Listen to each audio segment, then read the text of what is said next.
साथियों, आप देख रहे हैं बहुजन पैगाम।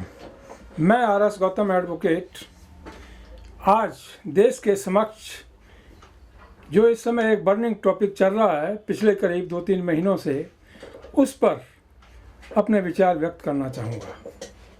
साथियों, आप देख रहे हैं कि पूरे देश में जब से भारत के लॉ मिनिस्टर, कानून मंत्री मिस्टर किरण रिजिजू ने एक स्टेटमेंट दिया है कि अब सुप्रीम कोर्ट में, हाई कोर्ट में जजों की नियुक्तियां कोलोजियम से नहीं होंगी और जजों की ही नहीं चलेगी, क्योंकि न्यायपालिका है वो सबके लिए समान रूप से काम करे और काम करती दिखती भी चाहिए। लोगों को भी लगना चाहिए कि पूरे देश के लोगों को समान रूप से न्याय मिल रहा है। इस संबंध में जो मौजूदा चीफ जस्टिस ऑफ इंडिया हैं, ऑनरेबल जस्टिस डी.वाई. चंद्रचूड़ साहब, उन्होंने भी बहुत अच्छा कमेंट किया हुआ है। कोलोजियम को लेकर के उन्होंने भी एक सफाई देने की कोशिश की है। What is the collegium? First of all I shall come on this point कि कोलोजियम क्या है। कोलोजियम मेड बाय द जजेस। सुप्रीम कोर्ट ने, हाई कोर्ट ने जजों की अपॉइंटमेंट करने के लिए कोलोजियम का गठन किया है।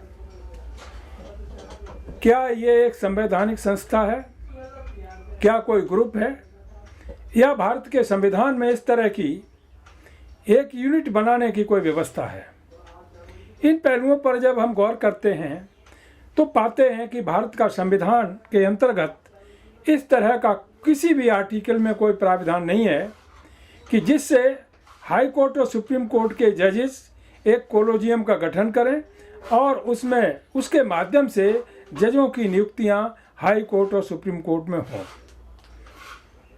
एट प्रेजेंट सुप्रीम कोर्ट में 5 जजों की एक कोलोजियम होती है, जिसमें माननीय चीफ जस्टिस ऑफ इंडिया होते हैं, 2 सीनियर जज होते हैं, 3 जजेस और होते हैं, और वो जिस व्यक्ति को चाहते हैं, व्यक्ति का मतलब जिस जज को या किसी वकील को चाहते हैं, उसका नाम प्रपोज करते हैं और वो सुप्रीम कोर्ट का जज बन जाता है। अफसोस की बात यह है, यदि कोलोजियम ने ठीक ढंग से काम किया होता तो आज कोलोजियम पर कोई उंगली उठाने वाला नहीं होता। हुआ क्या, जब से कोलोजियम बनी, कोलोजियम ने knowingly and deliberately the candidate belonging to SC, ST, OBC, Adivasi and minority, उनका ध्यान नहीं दिया और उनको बाइकाट रखा। यानी जब हाई कोर्ट में ही इन वर्गों के जज नहीं बनेंगे तो सुप्रीम कोर्ट में बनने का कोई मतलब नहीं उठता। इसलिए कोलोजियम ने बड़ी होशियारी से, चतुराई के साथ SC, ST, OBC, आदिवासी, माइनॉरिटीज़ और OBC कम्युनिटी के जजों को पहले तो हाई कोर्ट से ही पत्ता साफ कर दिया। वहाँ अपॉइंटमेंट नहीं किए गए, किए भी गए तो इक्का दुक्का कहीं नाम मात्र के लिए किए गए। तो जब हाई कोर्ट में ही इन वर्गों के जज नहीं होंगे तो सुप्रीम कोर्ट में कहाँ से आएंगे? वकीलों का अपॉइंटमेंट जो होता है वो भी नहीं किसी तरीके से। तो आज जो क्वेश्चन उठ रहा है अपने स्थान पर सही है कि कोलोजियम ने पक्षपातपूर्ण कार्रवाई की। देश सभी का है। Under article 14 constitution of India equal justice की बात होती है। लॉ सबके लिए बराबर का अधिकार देता है। Article 15, 16 and all the articles which have been made in the Constitution of India in the interest of the country and in the interest of the people of the country, इस चीज़ का ध्यान कोलोजियम ने कभी नहीं रखा। मौजूदा हालत क्या है वो आप देख लें। हाई कोर्ट में जितने भी पूरे देश भर में जजेज हैं उसमें 10% भी SC, ST, OBC, minority classes के जजेज नहीं हैं। सुप्रीम कोर्ट में परसेंटेज की तो बात छोड़ो, इक्का दुक्का कोई जज है तो बना दिया जाता है, बाकी सब 2 कम्युनिटी से आते हैं, ब्राह्मण्स अथवा बनिया, वही जज होते हैं। कोलोजियम उन्हीं को प्रपोज करती है, वही जज होते हैं। किस तरह का फैसला देते हैं पूरा देश समझता है। इससे पहले ललित साहब CJI बने करीब 74 दिन के लिए, उससे पहले NV रमन्ना साहब CJI थे, उनका कार्यकाल बहुत अच्छा रहा, लोगों ने अप्रिशिएट भी किया और उन्होंने बहुत सारे मुद्दे उठाए। रिजल्ट क्या हुआ? मुद्दे तो उठाए, पेगासस का मामला था, राफेल का मामला था और बहुत सारे मामले थे। मामले उठाए, इसमें कोई शक नहीं, लोगों ने अप्रिशिएट किया, लेकिन ऑर्डर जजमेंट कोई पास नहीं किया।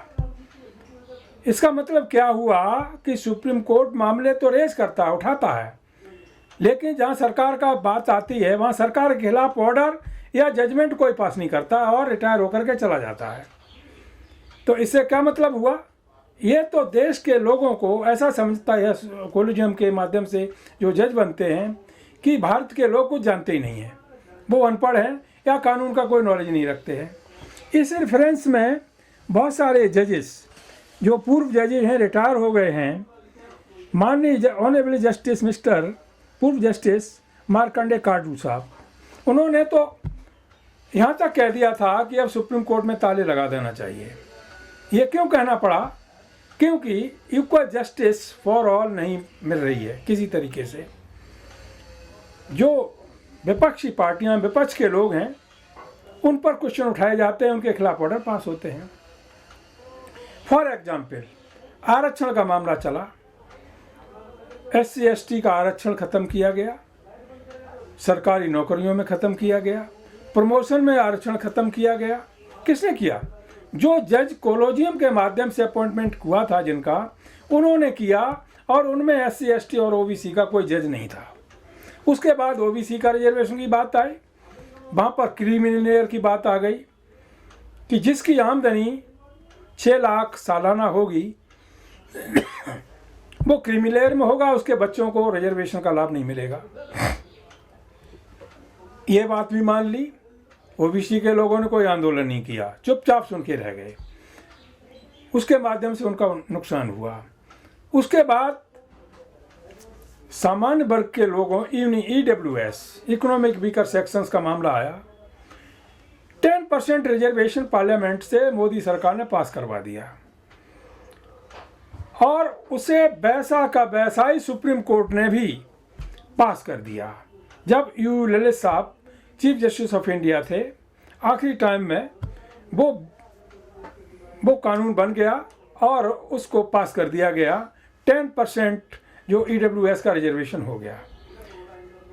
बात चल रही है जनगणना की, OBC की जनगणना होनी चाहिए, SC ST जनगणना होनी चाहिए, नहीं हो रही है, न सरकार करा रही है, सुप्रीम कोर्ट भी डिनाई करता है और कहता है आंकड़े लाओ। आंकड़े की बात है, वेरी इंपॉर्टेंट क्वेश्चन जो सुप्रीम कोर्ट ने रेज किया, आंकड़े लाइएगा, उसके पश्चात इसको सुनेंगे। भाई EWS का रिजर्वेशन 10%, जब आपने ऑर्डर पास किया तो EWS के आंकड़े क्या आपने देश से मंगवाए? कहीं बगैर आंकड़े मंगवाए हुए 10% रिजर्वेशन कैसे पास कर दिया गया? जबकि उससे पहले 7 जजों की बेंच ने, सुप्रीम कोर्ट के 7 जजों की बेंच ने, जिसके चेयरमैन थे honourable chief justice of India at that time Hiralal Kania साहब, उन्होंने एक प्रोविजन बनाया था कि 49.5% से ज़्यादा रिजर्वेशन नहीं होगा। कमाल की बात है, 5 जजों की बेंच ने 7 जजों के फैसले को ओवर रूल करते हुए EWS का 10% रिजर्वेशन को पास कर दिया। But is this, but is happening in the country? क्या कानून से खिलवाड़ की जा रही है? और ये खिलवाड़ तब तक होती रहेगी जब तक संवैधानिक तरीके से जजों की अपॉइंटमेंट सुप्रीम कोर्ट और हाई कोर्ट में नहीं होगी। समस्या होती है SC ST की, समस्या होती है OBC की, समस्या होती है माइनॉरिटी की। फैसला कौन करते हैं? वो जज करते हैं जिनमें ना कोई SC का होता, ना ST का, ना OBC का, ना माइनॉरिटी का। वो फैसला करते हैं। वकील कौन होते हैं? सरकार के वकील होते हैं, सवर्ण क्लास के वही सब वकील होते हैं। भाई सुनने वाला, भाई सुनाने वाले, समस्या किसकी? जो पिसने वाला कौन है? वो SC ST OBC और माइनॉरिटी कैंडिडेट होता है, आदिवासी होता है, उसकी बात नहीं सुनी जाती। साथियों, बड़े अफसोस के साथ कहना पड़ता है, बहुत सारे वीडियो पूरे देश भर से मैं देखता हूँ आते हैं, आदिवासी महिलाओं के साथ क्या उन्हें टेररिस्ट घोषित कर दिया जाता है। वो अपनी ज़मीन की रक्षा करते हैं, अपने राइट्स की रक्षा करते हैं, अपनी पैतृक भूमि की रक्षा करते हैं, पेड़ नहीं काटने देते, विकास की बात करते हैं, वहाँ पर इनकी मिलिट्री और इनकी फोर्स क्या करती है कहना नहीं चाहिए, लेकिन सच्चाई है, इसलिए बयान करना पड़ रहा है कि वहाँ जो आदिवासी समाज की लेडीज होती हैं, लड़कियाँ होती हैं, उनके ब्रेस्ट को पकड़ करके ये पुलिस वाले दबाते हैं और ये कहते हैं कि ये मैरिड है या अनमैरिड है, इसके साथ किसी ने इंटरकोर्स किया है अथवा नहीं किया है, ये चेक करने के लिए। कितनी घिनौनी बात है। क्या हमारे देश की न्यायपालिका इन चीज़ों पर गौर करती है कि नहीं करती है? कितना अनह्यूमन एक्ट है ये। किसी को पनिशमेंट दिया जाता कि नहीं दिया जाता? लोगों को मार दिया जाता और उनको टेररिस्ट घोषित करके फेंक दिया जाता है, कोई उनको न्याय नहीं मिलता। इस तरह की घिनौनी घटनाएं देश के अंदर आए दिन होती रही हैं। आप जानते हैं, अभी उड़ीसा में एक गांव है, वहाँ एक वाल्मीकि समाज का व्यक्ति रहता था, शेड्यूल कास्ट है। एक लड़का था, उसकी माँ थी, उसका हस्बैंड यानी लड़के का बाप था, वो गुजर गया था। वो बेचारे उस गांव में सबकी सफाई करते थे। उसके पश्चात एक दिन उसकी माँ का निधन हो जाता है। अब वो अकेला लड़का है, 18-20 साल का, पूरे गांव में चिल्लाता है कि मेरी माँ ख़त्म हो गई है, आप लोग आइए मेरी माँ को कंधा दे दीजिएगा। कितनी शर्मनाक बात है।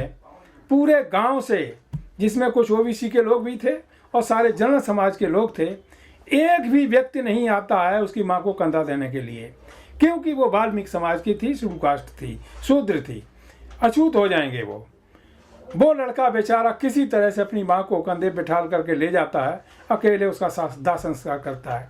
ये देश है, 75 साल हो गए आज़ाद हुए हैं, इस देश में ऐसा हो रहा है। और यहाँ पर झगड़ा कोलोजियम के लिए हो रहा है, ईवीएम के लिए हो रहा है, आपस में लोगों को दिखाने के लिए राजनीति हो रही है, काम कुछ नहीं हो रहा है। क्या सुप्रीम कोर्ट, हाई कोर्ट या जिला अदालतें इन चीज़ों को नहीं देखती? अरे भाई, कोर्ट को, जो हाई कोर्ट सुप्रीम कोर्ट है, हर जुडिशरी है, इनहेरेंट पावर्स हैं, इनहेरेंट ज्यूरिडिक्शन है। देश हित में, समाज हित में वो कोई भी कानून पास कर सकते हैं, कोई ऑर्डर कर सकते हैं, लेकिन कोई जज निकल के क्यों नहीं आता? क्यों नहीं इस तरह की आपदाओं के खिलाफ क्यों आवाज़ नहीं उठाता? क्यों कोई ऑर्डर पास नहीं करता है? और क्यों निकल के बाहर नहीं जाता? संविधान के तहत देश चलता है, संविधान के तहत जुडिशरी चलती है, और संविधान के तहत भारत का जो सर्वोच्च नागरिक है, महामहिम राष्ट्रपति का अपॉइंटमेंट, चुनाव संविधान के तहत होता है। संविधान सर्वोच्च है। अभी honourable chief justice of India DY Chandrachud साहब ने भी कहा है कि constitution of India is supreme. वो सुप्रीम है, उससे सब बंधे हुए हैं। बात सही है, लेकिन उसके अनुसार काम कहाँ हो रहा है? कितने लोग मान रहे हैं? कोई ऑर्डर पास क्यों नहीं होता? इतने केसेस आए, दुनिया भर के केसेस आए।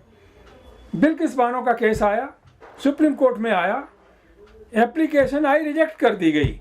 भाई, उन लोगों को, 11 लोगों को, जिन्होंने उसके 6 महीने के बच्चे का कत्लेआम कर दिया, उसके हस्बैंड को मार दिया, उसके साथ एक गैंग रेप किया गया, और उन लोगों को पूरी सजा ना होने के बावजूद गुजरात की सरकार ने उनको छोड़ दिया। और आपने देखा कि उनकी जब बाहर निकल के आए तो उनकी आरती उतारी जा रही है। क्या इस तरह से देश चलेगा? इस मौके पर मैं देश की सम्माननीय, जो हर नागरिक के लिए सम्माननीय है, न्यायपालिका है, रिक्वेस्ट भी करना चाहूँगा, आगाह भी करना चाहूँगा कि देश अब पढ़ लिख गया है। देश में काफ़ी लोग पढ़े लिखे हैं, जो कानून को भी जानते हैं और बेहतर तरीके से संविधान को भी समझते हैं, हर कानून को समझते हैं। इस तरह का ज़्यादा दिन देश की जनता बर्दाश्त नहीं करेगी। इसलिए मेरा कहना यह है कि जब कोलोजियम ही असंवैधानिक है, तो उसके द्वारा जो जजेज अपॉइंट किए जाते हैं वो संवैधानिक कैसे हो सकते हैं? जब वो संवैधानिक नहीं हो सकते, तो संवैधानिक जजमेंट और ऑर्डर कैसे पास कर सकते हैं? It is the burning question now. ये सारे के सारे देश के वकीलों को, बुद्धिजीवियों को, जजेज को और जो भी देश से, समाज से प्रेम रखते हैं, भारत की एकता अखंडता से में विश्वास करते हैं, उसके लिए कुछ भी करने को, कुर्बानी देने के लिए तैयार रहते हैं और भारत की न्यायपालिका का सम्मान करते हैं, उन लोगों से मैं आग्रह करना चाहूँगा कि दो चीज़ें हैं। भारत के अंदर सुप्रीम कोर्ट में, हाई कोर्ट में जो जजों की अपॉइंटमेंट है वो संवैधानिक तरीके से होनी चाहिए। यदि कोलोजियम पर ही अडिग हैं सुप्रीम कोर्ट के जज, ठीक है, कोलोजियम के माध्यम से करो, लेकिन कोलोजियम में केवल दो ही जाति के लोग नहीं होंगे जज, ब्राह्मण और बनिया। कोलोजियम में एक जज शुरू कास्ट का हो, एक शुरू ट्राइब अथवा आदिवासी हो, एक ओबीसी हो, एक माइनॉरिटी हो और एक सामान्य वर्ग का हो। 5 जजों की कोलोजियम है तो 5 वर्गों के लोग उसमें होने चाहिए और उनके माध्यम से एक सिस्टमेटिक तरीके से एक्सपीरियंस के आधार पर, कार्य क्षमता के आधार पर नीचे से ऊपर यानी जिला अदालतों से वकीलों अथवा जजों को हाई कोर्ट में समान प्रतिनिधित्व देने के आधार पर हाई कोर्ट में जजों नियुक्त होनी चाहिए और उसी तरह से समान प्रतिनिधित्व, इक्वल रिप्रेजेंटेशन का ध्यान रखते हुए सुप्रीम कोर्ट में भी जजों की नियुक्ति होनी चाहिए। यह समस्या सॉल्व हो जाएगी, समस्या ही नहीं रहेगी, सबको न्याय मिलेगा, समान न्याय मिलेगा। जब तक ऐसा नहीं होगा तब तक सरकार के बीच में, लोगों के बीच में और जजों के बीच में इसी तरह का द्वंद्व चलता रहेगा, काम कुछ नहीं होगा। अब क्वेश्चन उठा, लोग कहते हैं कि हर जुडिशरी में जो जज साहिबान हैं, हाई कोर्ट में, सुप्रीम कोर्ट में 365 साल में 190 दिन काम करते हैं, बाकी छुट्टियों पर रहते हैं। इसके साथ साथ दूसरा जो एलिगेशन लगाया जाता है ये कि जज साहब हर जुडिशरी में 10:30 बजे, पौने 11 बजे आते हैं, 12:30 बजे चले जाते हैं, फिर 15-20 मिनट की बाद आते हैं, 1:30 बजे चले जाते हैं, फिर 2:30 या 3 बजे आते हैं और 4-4:30 बजे चले जाते हैं। इस तरह से कोई भी हाई कोर्ट और सुप्रीम कोर्ट का जज 8 घंटे की बजाय 6 घंटे भी काम नहीं करता, 5 घंटे भी काम नहीं करता। आवाज़ उठाते हैं जज कम है, जजों की नियुक्तियां करो, जजों की नियुक्तियां करो। अरे जितने जज हैं वही ठीक ढंग से काम करने लगें तो शायद लोगों को न्याय भी मिलेगा, जल्दी से निपटारा हो जाएगा और 5-5 करोड़ लोग केस जो आज पेंडिंग पड़े हुए हैं वो नहीं होंगे। इस तरह से जो कहने का मतलब ये है, न्यायपालिका की कोई जिम्मेदारी नहीं है। न्यायपालिका को कहते हैं रिस्पॉन्सिबल नहीं बनाया जा सकता। न्यायपालिका की रिस्पॉन्सिबिलिटी भी सरकार को कंफर्म करनी चाहिए। सरकार के जुरिडिक्शन में नहीं है तो जो कोलिजियम है, सुप्रीम कोर्ट है, उसको जजों की रिस्पॉन्सिबिलिटी फिक्स करनी चाहिए। आरटीआई कानून सब पर लागू होता है, भाई जुडिशरी पे क्यों नहीं लागू होगा? Judiciary is the part of 3। Number 1 विधायिका यानी गवर्नमेंट, स्टेट की सरकार हो चाहे सेंटर की सरकार हो। नंबर 2 एग्जीक्यूटिव यानी कार्यपालिका। Number 3 judiciary. तो कार्यपालिका पर आरटीआई लागू है, विधायिका पर लागू है, सुप्रीम कोर्ट क्यों जुडिशरी पर आरटीआई लागू नहीं होने देता? क्या मतलब है? तो ये भी एक बात समझ में नहीं आती। लोगों की डिमांड है, देश के हर लोग चाहते हैं कि भाई आरटीआई का कानून बना है, सरकार ने बनाया, सबके लिए इक्वल है, तो जुडिशरी पे भी लागू होनी चाहिए। तो क्यों हर जुडिशरी इससे बचना चाहती है?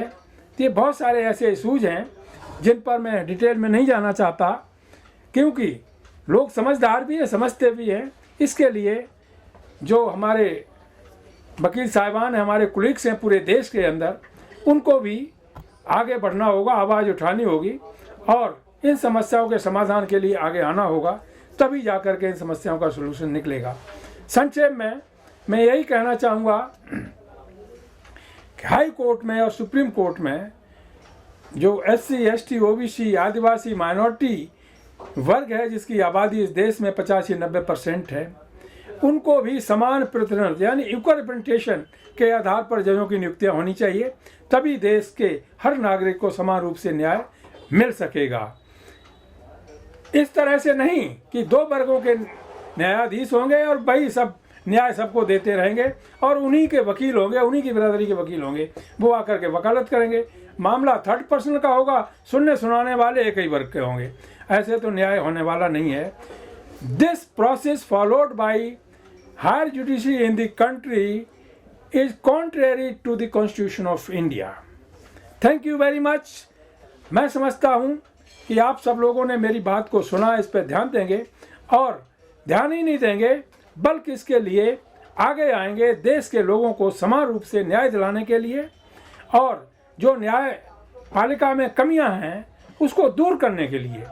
मैं न्याय से जुड़ा हुआ व्यक्ति, एक एडवोकेट होने के नाते जुडिशरी का सम्मान करता हूं, हमेशा किया है, करता रहूँगा, क्योंकि जुडिशरी ही सम्मान के लायक रह गई है। सरकार की पोजीशन तो आप जैसा है वैसा आप देख ही रहे हैं। दूसरी तरफ जो मौजूदा सरकार ने ये प्रोविजन बनाया हुआ है कि उसमें अपॉइंटमेंट करने में 2 रिटायर्ड जज होंगे, 2 जजों को सरकार नियुक्त करेगी और 2 और कोई राष्ट्रपति की तरफ से या कहीं से आएंगे, वो तो उससे तो न्यायपालिका की भद्द पिट जाएगी किसी तरह से।